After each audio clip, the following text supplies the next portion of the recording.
Bueno, yo creo que la presentación anterior es un buen marco para lo que yo voy a decir ahora, porque creo que muchas cosas estamos en bastante sintonía. Primero, también quería dar las gracias a la Diputación de A Coruña, también a Youth Cabana y FEMUR Project por la invitación. Me parecen unas jornadas estupendas y me sabe mal no haber estado esta mañana porque creo que también ha habido algunas presentaciones con las que mi trabajo, digamos, se enmarca o coincide en muchas cosas.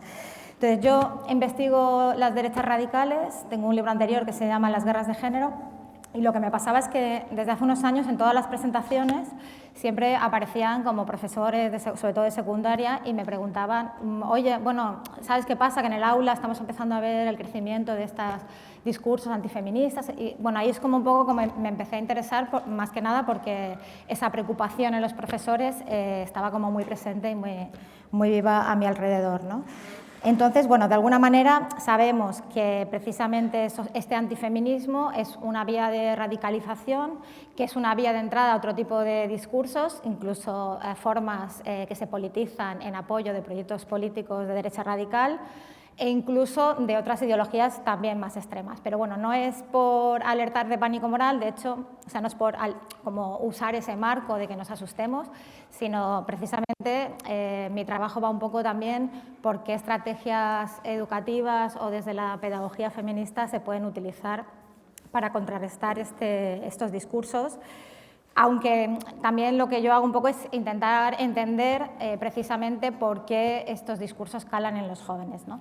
Entonces, bueno, es verdad que, ya digo, tiene una importancia política, yo creo, destacada.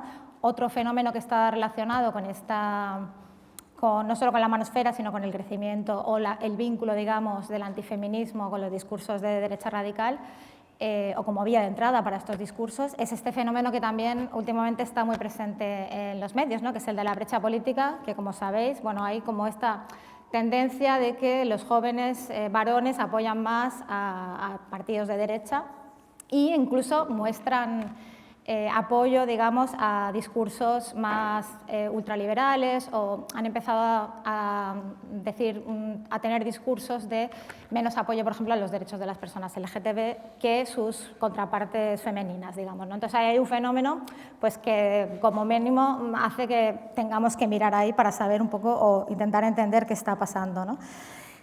Hay varios porqués, yo creo, entrelazados. Uno de los factores, digamos, es la manosfera, esos oscuros lugares de Internet. Bueno, eran oscuros hace 10 años, también hay que decirlo, ¿no? O hace un poquito más, que esa es una de las cuestiones que hacen esto más urgente, que es antes eran unos determinados foros, a veces muy minoritarios, donde se gestaban estas subculturas y digamos que los jóvenes tenían que ir activamente a buscar ahí esos contenidos. Y ahora lo que pasa es que están presentes en las redes sociales, ya cada vez más, ¿no? En muchos medios de comunicación casi, que podríamos decir que forman parte del mainstream o de lo que es el nuevo mainstream, ¿no? Entonces, claro, la manosfera, digamos, también es interesante estudiar sus mecanismos porque de alguna manera es de donde se genera o se legitima esta violencia digital que ha explicado Elisa también antes. Es verdad que, bueno, para que suceda eso, o sea, hay una violencia, digamos, de baja intensidad, que es contestar, ¿no? O alguien cuelga un post y entonces le empiezan a criticar, a insultar, lo que sea, ¿no? O a sexualizar a alguna influencer o lo que sea. Y digamos que de eso el paso a otras violencias mucho más graves, digamos, hay un camino, o sea, no, estos jóvenes no van a ir de un día para otro a hacer algunas de estas violencias, sobre todo las más graves, aunque sí es verdad que, por ejemplo, lo que hemos visto con la IA es que muchos jóvenes ni siquiera sabían que estaban haciendo algo mal, ¿no? Era como un juguete, ¿no? Que te permite, ¿no?, esta sexualización o desnudar a una persona, y lo que parecía es que, o hablando con los chavales, yo lo que he visto es que no se estaban dando cuenta de que eso genera consecuencias o puede producir daño en las chicas, ¿no? Entonces, bueno, estamos en ese momento donde nuevas posibilidades y no sé, como un momento de cambio. Por eso las estrategias educativas son tan importantes, ¿no? Para no abandonar a estos chavales y saber que, bueno, que podemos hacer muchas cosas todavía hasta que recorran todo ese camino hacia las violencias que posiblemente son más graves, ¿no? Entonces, bueno, claro, yo el libro lo que hago un poco es precisamente tratar de entenderlo, de entender por qué funcionan estos discursos, y no tratar a estos chicos un poco tampoco como la otredad, ¿no? Porque hay una tendencia también cuando hablamos, por ejemplo, de apoyo a las derechas radicales o estos chicos que vemos ahí, ¿no? Los ínfeles y tal, es como de construcción, una especie de monstruo. Y muchas veces gente que no solo que vota a la derecha radical, sino chavales que están o participan de la manosfera, pues son pues, nuestros alumnos en las escuelas, nuestros sobrinos, nuestros amigos o amigos de amigos, no sé, son gente que es muy cercana. Entonces, bueno, pues eso, no pensarlos como algo que ya está perdido, sino intentar entender por qué estos discursos les producen sentido, ¿no? Qué tiene que ver con sus vidas y qué tiene que ver también con el mundo en el que vivimos. O sea, decir que ellos ya han encontrado este mundo, ¿no? A veces les culpabilizamos, pero algunos aspectos preocupantes de la manosfera son radicalizaciones de cuestiones que están organizando nuestra cultura o que son elementos que participan de los medios de comunicación, ¿no? O sea que no hay que pensarlo tampoco como algo radicalmente excepcional, ¿no? Sino muchas veces como una radicalización, ¿no? Una agudización de esos discursos. Entonces, bueno, esta idea de entender un poco para establecer un diálogo con ellos, por eso también parto de la idea de la pedagogía feminista, que creo que compartimos con las compañeras, que también es cierto que yo creo que había unos años anteriores de afirmación y de potencia del feminismo en el que un poco el discurso también era, bueno, pero los hombres que se lo hagan ellos, nosotras no queremos esforzarnos, ¿no? Es un poco a veces incluso de reírse de los compañeros que venían a alguna asamblea, en plan, bueno, ¿qué hacemos en la huelga feminista? Bueno, pues ya verás tú qué haces, porque nosotras no nos vamos a ocupar de eso. Y yo creo que es verdad que el ambiente político ha cambiado. Se ve en muchos lugares, por ejemplo, de América Latina, donde, por ejemplo, en Argentina ha ganado Milei, y las compañeras feministas saben que hay un dato de jóvenes, incluso jóvenes de las villas miseria, apoyando a Milei, y entonces dicen, vale, esto de ya se lo harán ellos igual no funciona, no es tan útil políticamente y tenemos que repensar, ¿no? qué tipo de feminismo tenemos que hacer o qué podemos ofrecer desde este proyecto para explicarles que bueno, hay también un espacio para ellos. Pero bueno, yo creo que eso sí que ha cambiado un poco y luego también creo que habría que hacer una serie de matizaciones que no me voy a meter muy a fondo, pero también cuando se habla de los jóvenes se tiende a demonizar, ¿no? Que son los más de derechas, que son los más machistas, y bueno, y evidentemente eso tampoco es exactamente así, y las chicas que están trabajando en primera línea saben que son mucho más igualitarios en cuestiones de género que las que venimos antes, se muestran más favorables a la diversidad sexual, o ellos mismos son o tienen sexualidades menos normativas. También es verdad que hay otra brecha de género, ¿no? Que hay más mujeres que se declaran bisexuales o lesbianas o otro tipo de sexualidades que los hombres, ¿no? Eso también tiene que ver con la construcción de la masculina, evidentemente, pero bueno. Entonces, bueno, aprender el sentido de esta derechización también creo que es un reto, ¿no? Porque tenemos que intentar entender si es más performática o identitaria, ¿no? O si también forma parte de una cierta afirmación, ¿no? Una provocación.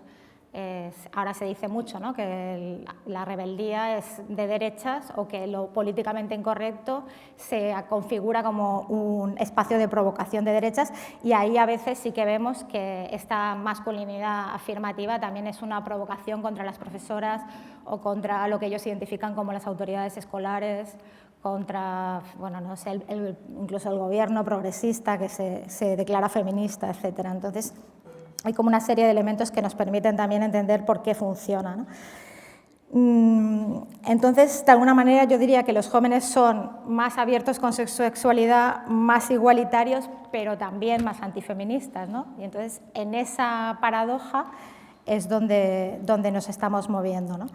Entonces, para entender este fenómeno, hay que marcarlo también en un fenómeno global de derechización, donde hay una serie de actores que nosotras llamamos como la Internacional Antigénero, también están trabajando por cambiar el sentido común, en llevarlo hacia un ámbito reaccionario. Entonces, para que se entienda este fenómeno de la manosfera, o sea, hay varios factores. Uno sería digamos, una política activa de derechización, que se manifiesta de formas muy diferentes, pero bueno, eso existe. Luego también habría que entender cómo están funcionando los algoritmos digitales, cómo, por un lado, los discursos más, que producen las emociones más fuertes, la indignación, la rabia, el miedo, o que son más insultantes incluso, lo que son afectos negativos, funcionan mejor con los algoritmos, ¿no? Generan más engagement, es decir, la gente pasa más tiempo viendo un contenido que le provoca reacción. Por lo tanto, hay no solo una intención política declarada, no solo un apoyo político de determinadas empresas tecnológicas, que además ya hemos visto estos últimos tiempos como se declaran abiertamente en favor de proyectos como es el de Trump en Estados Unidos, sino que también hay una cuestión que tiene que ver con el negocio, ¿no? Cómo está diseñado el algoritmo y cómo estimule y produce la circulación de determinados contenidos más dañinos, por así decir, ¿no? Eso en realidad tampoco explica por qué, explica parte del problema, pero no explica por qué cuando esos chicos reciben esos contenidos se sienten interpelados por ellos, ¿no? Entonces, bueno, también, como en otras muchas cuestiones, yo diría que aquí tienen que ver con una mezcla de factores materiales y culturales. Perdona, voy a beber. Entonces, bueno, creo que eso es importante, entender que hay cuestiones culturales que impulsan el crecimiento de estas ideas, pero también malestares de tipo económico o material, y ahora lo voy a explicar un poquito más.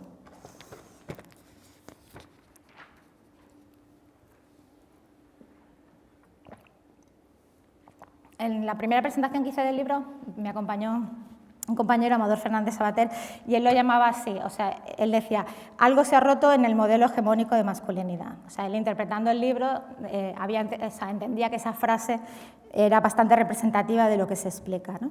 Entonces, de alguna manera, se produce esta paradoja, ¿no?, de que todavía operan determinados modelos del pasado, ¿no?, ser un hombre de verdad, ser fuerte, protector, incluso... Yo no diría eso, pero bueno, sí que, por ejemplo, en algunos, pues ganar más dinero que las mujeres, etc. O sea, hay un modelo del pasado que opera, pero no se dan las condiciones materiales para que esa masculinidad pueda ejercerse, ¿no? No se dan las condiciones y tampoco las chicas, las chicas en general que han sido atravesadas por el feminismo y toda la transformación cultural de los últimos años hace que ellas tampoco estén dispuestas y tampoco sea en general un modelo al que aspiran, ¿no?, de relación. Entonces también ahí se puede producir un desacople, ¿no? Pero bueno, en cualquier caso, la transformación, digamos, más profunda, pues por ejemplo, el salario familiar que representaba, ¿no?, esa idea de un salario que permite mantener a la mujer y a los hijos. Eso ya no existe desde hace mucho tiempo, por suerte, además, porque era un mecanismo de subordinación de las mujeres. Entonces, de alguna manera, enfrentan también algunos problemas específicos que sufre la juventud ahora, ¿no?, que, digamos, colisiona con esta idea de masculinidad, autorrealización, fuerza, etc. Ya sabemos cómo está la situación, ¿no?, la precarización general de la existencia, la crisis de vivienda que les aboca a una minoría de edad, ¿no?, eterna, que es vivir con los padres hasta los 30 y tantos. En España, una de las edades de emancipación más tardías de toda Europa. La precariedad laboral, el desempleo juvenil. Es verdad que a esto podemos sumar, pues, problemas de salud mental, lo que supuso el efecto de la pandemia y el encierro, de soledad. Socializan muchísimo a través de las redes sociales, pero muchas veces, digamos que están sometidos a máxima exposición en las redes sociales, pero luego no tienen un entorno muchas veces de amistad fuerte, ¿no?, que les sostenga, ¿no? También es verdad que son cohortes más pequeñas, ¿no? Hay menos, la gente tiene menos hijos, muchos de ellos no tienen hermanas, por ejemplo, entonces el hecho de que no siempre tengan referentes de chicas de su edad o más jóvenes, ¿no?, que les pueda dar una idea real de lo que esperan las mujeres o lo que quieren las mujeres de su edad y puedan generar unos mitos ahí un poco oscuros que son los que a veces funcionan en la manosfera, ¿no? Ya decía, el empuje feminista de la sociedad, ¿no?, que hace que el papel social de las mujeres y sus expectativas hayan cambiado. De hecho, ya hay datos económicos de mujeres jóvenes que aportan más al hogar cuando son un joven pareja heterosexual, digamos, hombre y mujer. Muchas mujeres jóvenes ya están aportando más dinero a las unidades familiares, ¿no? Eso, bueno, digamos que es un cambio estructural que también se suma el hecho de que tienen más educación, se doctoran más, se licencian más, tienen menos abandono escolar. O sea, hay un cambio social como muy real en el papel de las mujeres dentro de la sociedad, en el que se están encajando o se tienen que volver a encajar todas esas piezas, ¿no? Y evidentemente el binarismo de género ha estallado, ¿no? Hay formas diferentes de vivir la sexualidad, de identificarse, ¿no? Que esto también genera una inestabilidad identitaria, ¿no? El género es una manera en la que la gente se construye, y sobre todo los jóvenes justo que están en ese momento, ¿no? de edificación, digamos, de su personalidad. Entonces, de alguna manera, tenemos un escenario en que lo femenino se ha movido mucho, se ha movido materialmente, estructuralmente, y se ha movido en tanto expectativas de vida y existen muchas formas y muchos modelos de ser mujer, pero lo masculino no se ha movido tanto, no hay tantos referentes o formas alternativas de ser hombre, ¿no? Entonces tenemos, digamos, esta contradicción entre un mandato que sigue operando, aunque sea de manera ambivalente. Es verdad que también los profesores, por ejemplo, con los que yo hablo, sí me dicen que muchas veces a ordenar el aula o lo que sea, los chavales se ponen a barrer y tampoco es una cosa excepcional. Es decir, sí hay cambios positivos, sí se están moviendo cosas, pero no se dan las condiciones, digamos, para asumir una masculinidad más de tipo tradicional, que en realidad es lo que se idealiza cuando se adoptan roles de la manosfera o cuando se apuesta a estos jóvenes que se socializan en la manosfera, están idealizando lo que suponía una masculinidad tradicional, ¿no? o la actúan, digamos, es de tipo identitario. Entonces, bueno, de alguna manera este machismo afirmativo que ellos asumen como identidad en las redes sociales puede operar como una compensación simbólica, digamos, respecto del papel subordinado que tienen estos jóvenes en otros órdenes, ¿no? sociales, como en el trabajo, en la familia. Entonces, bueno, de alguna manera este es un mecanismo que les permite procesar esas frustraciones, ¿no? que tienen de tipo identitario, de tipo material o relacional, y la canaliza hacia un enemigo que puede ser, en este caso, el feminismo, ¿no? Digamos, es una compensación de orden simbólico que tiene que ver con la necesidad de replantearse su estatus o de generar algún tipo de reconocimiento social de ese papel masculino, ¿no? que se está transformando. Entonces, bueno, es verdad que el género tiene algo especial, ¿no? que permite condensar malestares que no son exactamente de género, pero tiene ahí como una potencia. Y ahí es donde aparecen todas estas subculturas antifeministas. Bueno, yo hablaba de que no necesariamente son antifeministas, pero bueno, es ese universo de gym bros, cripto bros, artistas del ligue, ¿no? activistas por los derechos de los hombres. Bueno, todo lo que las investigadores, entre ellas, por ejemplo, Elisa, llevan como mucho tiempo explicando y definiendo y explicando también sus contenidos, ¿no? Entonces, estas subculturas lo que hacen es dar algunas respuestas a todos esos malestares de los chavales. Lo que pasa es que son respuestas que no van a solucionar estos malestares, sino que muchas veces los van a agravar, ¿no?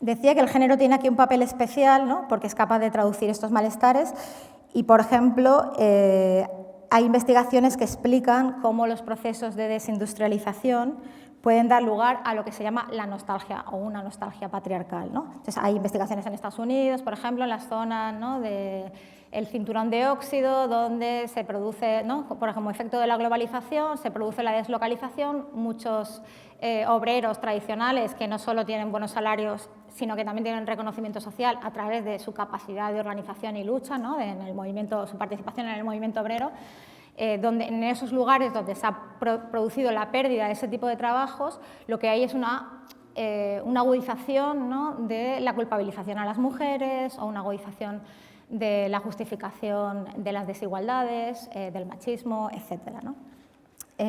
Esto, por ejemplo, en Trump lo podemos ver un poco también cómo funciona, ¿no? porque el movimiento MAGA, Make America Great Again, en realidad también es la nostalgia por un momento que es este pacto fordista donde existía precisamente este salario familiar, con buenos salarios en la fábrica, que daban una identidad social reconocible tanto a los varones como a las mujeres, las mujeres de clase media, porque luego ahí también habría que hablar, ¿no?, de la diferencia de clases y quién quedaba fuera de este pacto social fordista, ¿no? En ese caso, en Estados Unidos, por ejemplo, mujeres racializadas o los mismos hombres, ¿no?, y las mujeres de clase trabajadora. Pero bueno, en cualquier caso, si pensamos, por ejemplo, cuál es el modelo de la tradwife, vemos que es la mujer de los años 50, ¿no?, incluso en la vestimenta, ¿no?, y cómo actúan esa posición. Es esta relación precisamente con ese momento histórico y muy centrado también en lo que es la representación estadounidense, ¿no?, porque en el Estado español no operaría de la misma manera, ¿no? Los años 50 aquí fueron muy diferentes.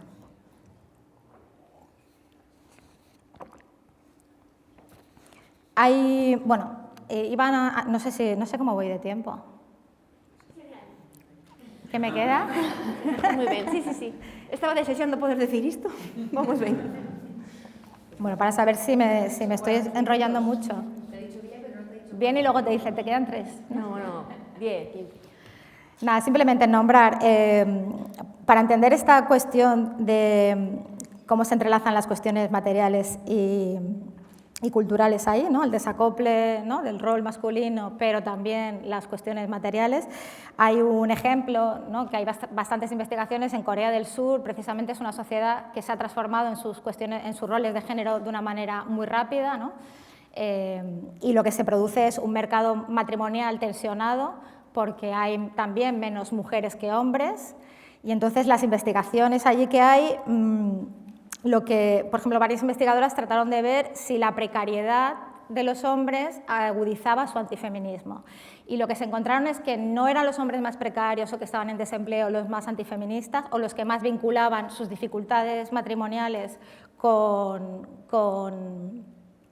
su pérdida de poder adquisitivo, por ejemplo, ¿no?, sino que tenía más que ver con una percepción de pérdida de estatus. O sea, no son los de clases más desfavorecidas los que son más antifeministas, o al menos en estas investigaciones en Corea, sino que eran más bien de clase media, incluso de clase alta, pero que tenían una percepción de estatus descendiente, ¿no? Entonces, claro, eso para un país, por ejemplo, donde vemos que algunas de las encuestas de valores de los jóvenes, en los valores que identificamos como conservadores, los jubilados, ¿no?, o los hombres de más de 60 años tienen visiones aparentemente más progresistas que las de los jóvenes, ¿no?, que es una cosa que nos hace ahí como un poco pensar.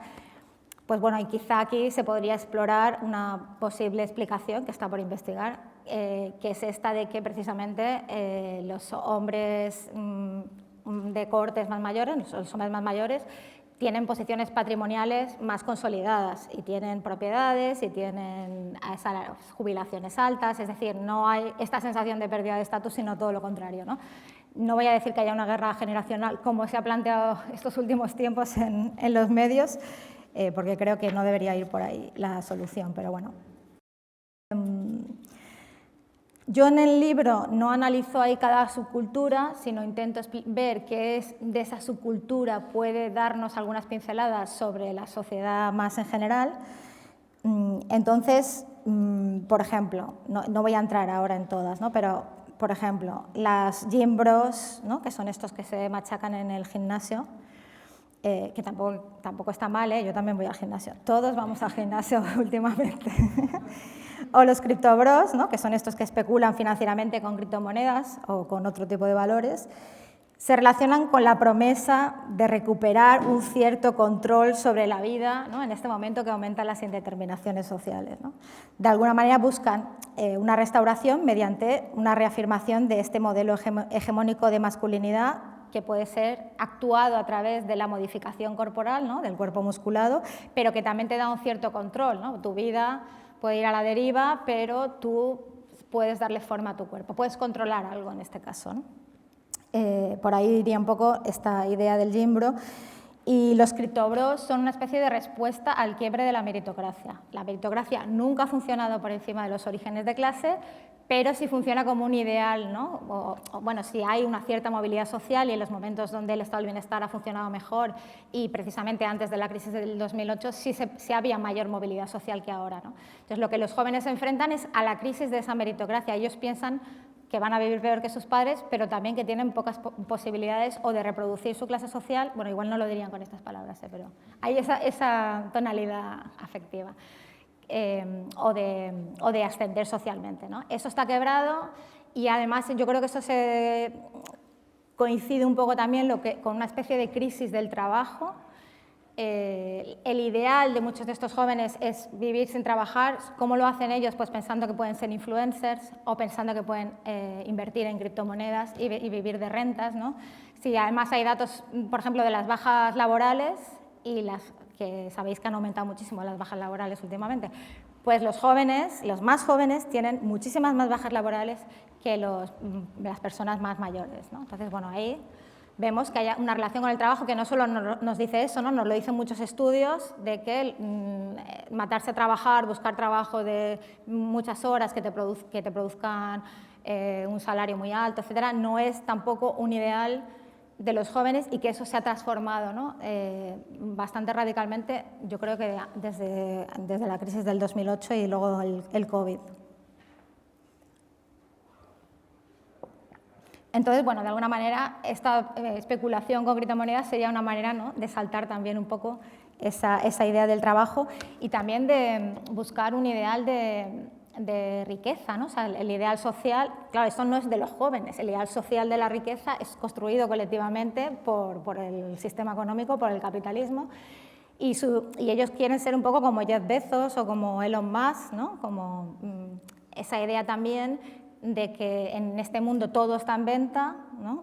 Puedes comprar casi cualquier cosa y es una idea como de la autonomía absoluta, ¿no? De poder hacer lo que quieras, recuperar ese control que ellos creen que no tienen a través de esa posesión de la riqueza, que bueno, que precisamente el feminismo ha estado mucho tiempo explicando que esa ficción de la autonomía, pues si puede funcionar es porque hay alguien que se está ocupando de esa tarea de los vínculos, ¿no? Esas aportaciones feministas que de alguna manera son la contracara de los Elon Musk y los Tecnobros y esa subjetividad política construida un poco en esa intersección entre el neofascismo y la tecnología, ¿no?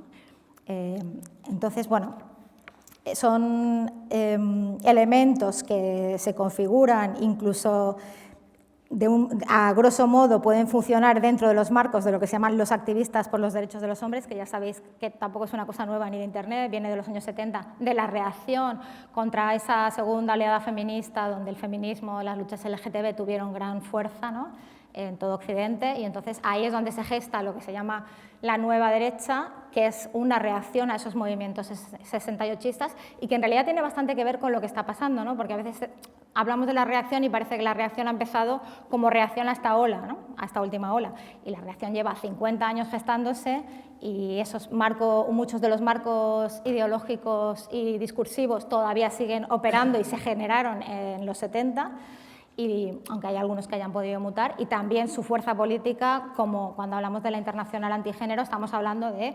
organizaciones que se están construyendo, financiando, ¿no?, como los de la derecha religiosa estadounidense desde los años 50, ¿no? Entonces, es un poder organizativo, no solo discursivo o algorítmico, ¿no?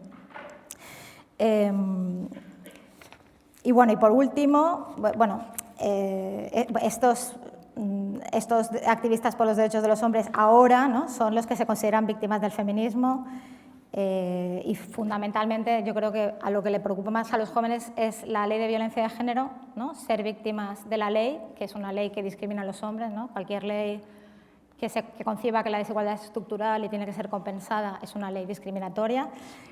Y lo de la cuestión de las cuotas, que si os fijáis también tiene un link con la idea de la meritocracia, ¿no?, porque las cuotas es lo que ponen en cuestión esta meritocracia, que tampoco se creen, pero que defienden con uñas y dientes.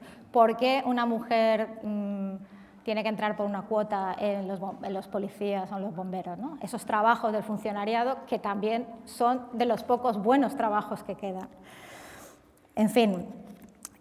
Por último, los ínceles, ¿no?, los célibes involuntarios, se quedan en la frustración, ¿no? No pueden cumplir con el mandato de masculinidad, tampoco se pueden rebelar contra él, ni han encontrado un rumbo alternativo, ¿no?, una forma distinta de ser varones.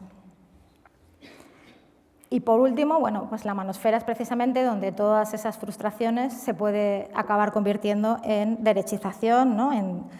Es una máquina de traducir el sufrimiento masculino en apoyo a Trump, Milei, Abascal, etc., ¿no? O sea, lo personal se politiza, pero en un sentido antifeminista. Y para acabar, diría que, bueno, esta manosfera no propone ninguna solución real para los problemas de estos chicos, porque de alguna manera estas masculinidades reactivas refuerzan los mecanismos de su propia dominación, ¿no? Al final del camino, los criptobros no van a ser ricos, sino que acabarán más endeudados. Los gymbros seguirán igual de frágiles en su vida cotidiana. Los ínceles no van a estar menos solos, ¿no? Es una apuesta truncada. ¿Por qué? Porque están equivocando el enemigo, ¿no? Que no es el feminismo, sino es la desigualdad, la falta de vivienda, la subordinación en los trabajos explotados, ni tampoco van a ser más libres respecto de las normas de género, ¿no? Que también les oprimen de alguna manera, no van a aprender a relacionarse mejor con las mujeres y es probable que en ese camino haya además o hayan apoyado proyectos que de alguna manera empeoran o profundizan los problemas que causan ese sufrimiento, ¿no? Entonces, bueno, como ya decía, yo creo que uno de los retos del feminismo del presente es cómo dar salida a estas frustraciones en un sentido emancipador, ¿no? Cómo explicarles que el feminismo también lucha contra el sexismo, en el sentido de que mejora sus vidas o puede mejorar sus vidas por hacerles más libres de los roles de género que también les oprimen, ¿no? La masculinidad tradicional es una cárcel, entonces, bueno, esta pregunta es cómo hacerles partícipe o cómo darles un espacio en nuestro proyecto político, porque la disputa por el sentido del malestar es como la pregunta fundamental de nuestro tiempo. Y bueno, gracias.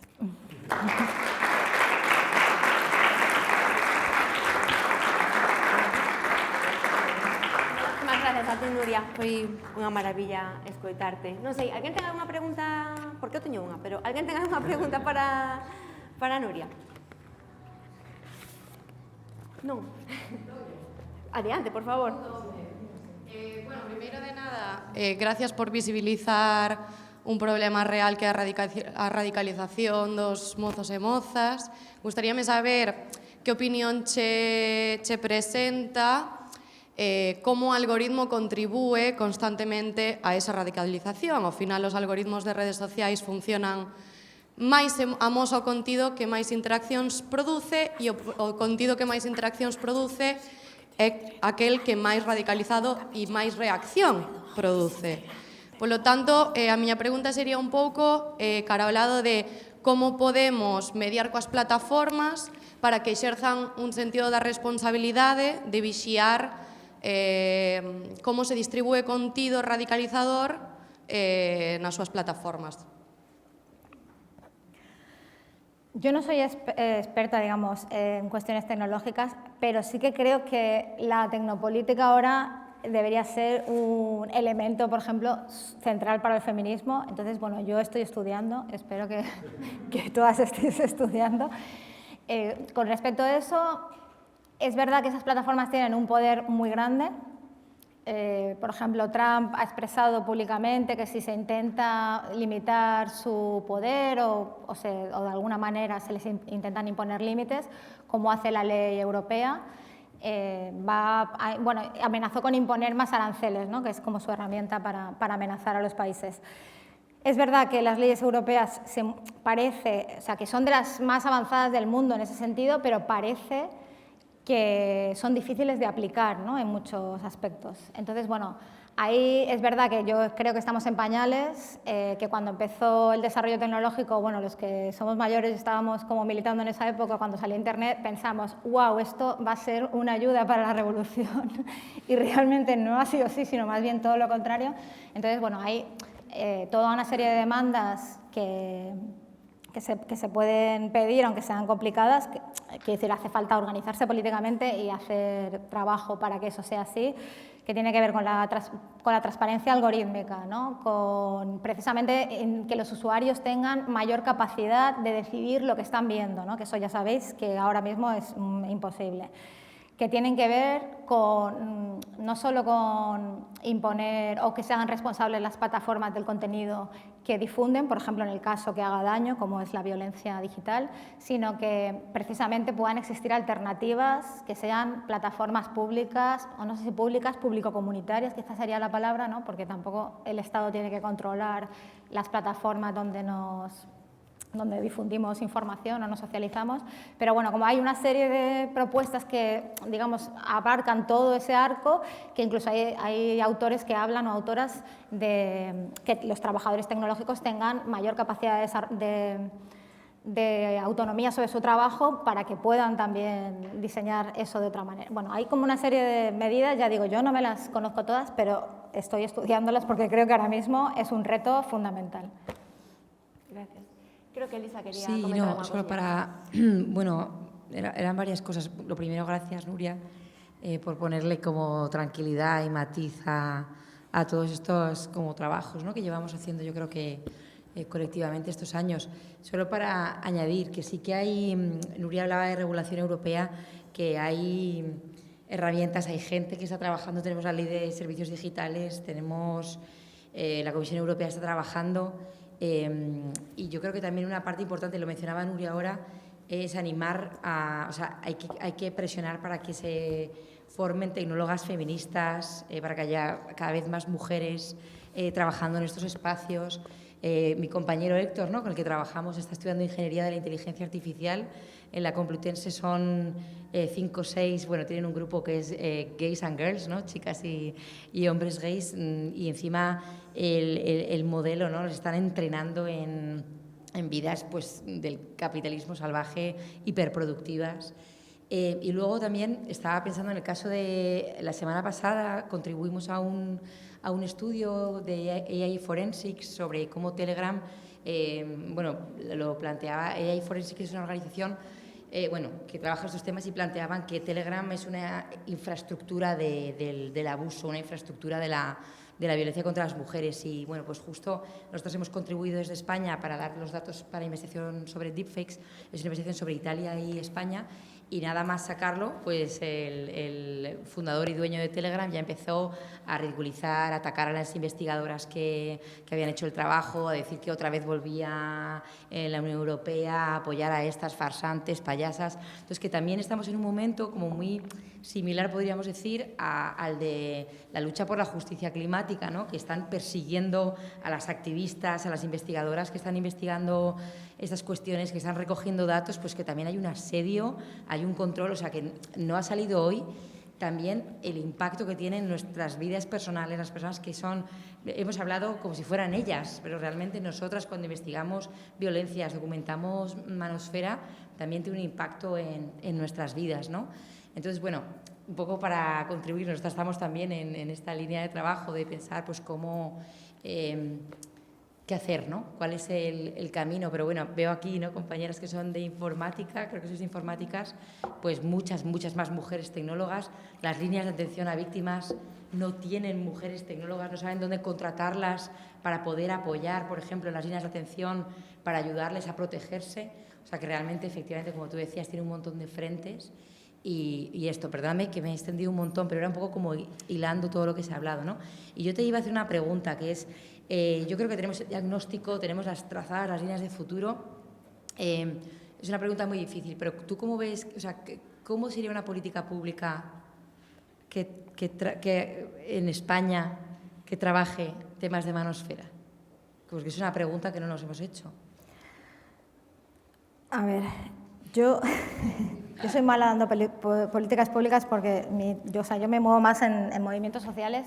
Es verdad que una parte de los movimientos sociales, que sobre todo estos últimos tiempos se han dedicado mucho a pensar políticas públicas, pero desde luego no es mi ámbito. Pero, o sea, a mí lo que me preocupa, bueno, no solo a mí, a mucha gente lo que nos preocupa es que regulando las redes sociales o regulando Telegram o regulando la tecnología estemos quitando herramientas en lugares donde las democracias no están muy consolidadas o incluso donde gana la extrema derecha. Hace 2 días, bueno, perdió Orbán en las elecciones, pero en Hungría, o sea, hay lugares donde Internet, o sea, donde incluso hasta Twitter es un sitio donde las iraníes han estado utilizando para hacer política, ¿no?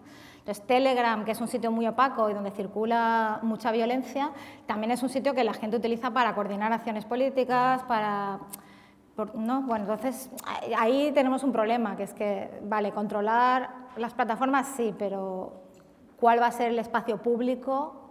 Y ese espacio público tampoco puede estar totalmente controlado por el Estado, porque nos estamos quitando herramientas para la lucha política, sobre todo si vienen momentos mucho más difíciles que los que... O sea, ahora aquí en España es difícil de ver, ¿no? Porque hay otra cosa, pero eso puede cambiar.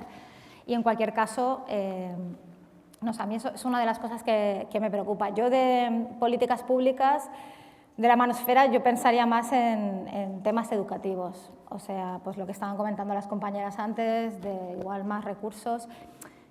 Es verdad que yo también intento pensar en propuestas que podamos hacer nosotras en nuestros espacios, en el día a día, en nuestros espacios militantes, en nuestros espacios feministas, en las escuelas. Y eso también implica pensar... A ver, ¿cómo lo explico? Que no quede muy mal. Estábamos diciendo que los algoritmos difunden... Es un espacio seguro este. Es un espacio seguro. Es un espacio seguro. Bueno, o sea, lo que se graba no es espacio seguro, lo estaba comentando Elisa. Mira, eso me da una buena entrada para lo que quería decir. Los algoritmos, y hay varias cosas, los algoritmos están diseñados para promocionar las ideas más extremas y por otro lado hay una cuestión que es el anonimato en Internet y hay algo que tienen las redes sociales, sean o no anónimas, que provoca que la gente todo el rato diga lo que opina sobre todo lo que haces, dices o cómo vistes, y esto no es un problema de la manosfera, esto es un problema en general. Y luego hay mucha violencia que no necesariamente la ejerce la manosfera. Es decir, en el feminismo estos últimos años hemos tenido debates muy duros en muchos aspectos y yo, por ejemplo, he recibido mucha más violencia por parte de determinados feminismos que por parte de la manosfera. Entonces, quiero decir, ahí habría que matizar un poco también, ¿no? Y pensar también que yo creo que parte de esta manosfera se impulsa en una especie de ridiculización o caricaturización del feminismo, pero es que también a muchos jóvenes les funciona porque lo que les llega a través del algoritmo es un determinado tipo de feminismo, no es un feminismo transformador, incluyente, que quiere, ¿no?, cambiar la sociedad, que quiere más igualdad para todos. A veces son posiciones más esencialistas, más extremas, más fácilmente ridiculizables las que les llegan, ¿no? Entonces ahí también conecta muy bien. Y el algoritmo está diseñado para una cosa y para la otra, quiere decir, para generar dos polaridades ficticias, ¿no? Porque el feminismo es muchas cosas y es muy plural, pero para generar una polaridad que sea el feminismo, no sé qué, que quiere ser superior a los hombres, que es como ellos lo dicen, y la masculinidad amenazada o las víctimas de ese feminismo, y como que sean dos polaridades que se contraponen. Entonces, claro, hay que superar, o sea, nunca puedes hacer un proyecto político basado en eso, ¿no? Entonces, ¿cómo construyes otra cosa? Pues con más espacios de cara a cara, más política de cara a cara, más encontrándote con los chavales en las escuelas, sea montando, no sé, yo, lo que me gusta de este libro es que sí que está activando como cosas, entonces hay profesores compañeros profesores que me dicen, pues hemos hecho un grupo de lectura con tu libro, o hemos empezado un grupo de masculinidad con los profesores para pensar actividades para los chavales, porque había todo un montón de actividades que tenían que ver con la violencia, con el feminismo dirigido a las chicas y muy pocas dirigidas a los chicos que no sean, digamos, desde una cosa más culpabilizadora o más tenéis que renunciar a vuestros privilegios, todos los hombres son violadores. Esto, que no es toda la educación feminista que se da, yo tengo muchas compañeras que dan clases de feminismo en las escuelas y desde luego no es esto, pero hay una parte de mensajes que ellos reciben y muchas veces a través de las redes que es eso. Entonces, bueno, yo creo que ahí hay un reto que tiene que ver con pensar esto políticamente desde otro lugar y que yo creo que se está haciendo, vamos. Estupendo. Pues... Aunque no sé si es un poco polémico, no sé qué pensáis, si es un poco polémico. ¿Tú quieres decir algo?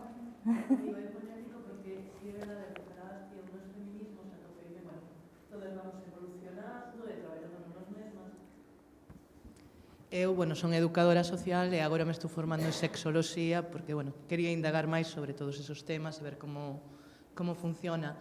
Si me atopo incluso dentro de espacios feministas porque eu estou pensando en ir un pouco máis alá, a inteligencia emocional non sexuada.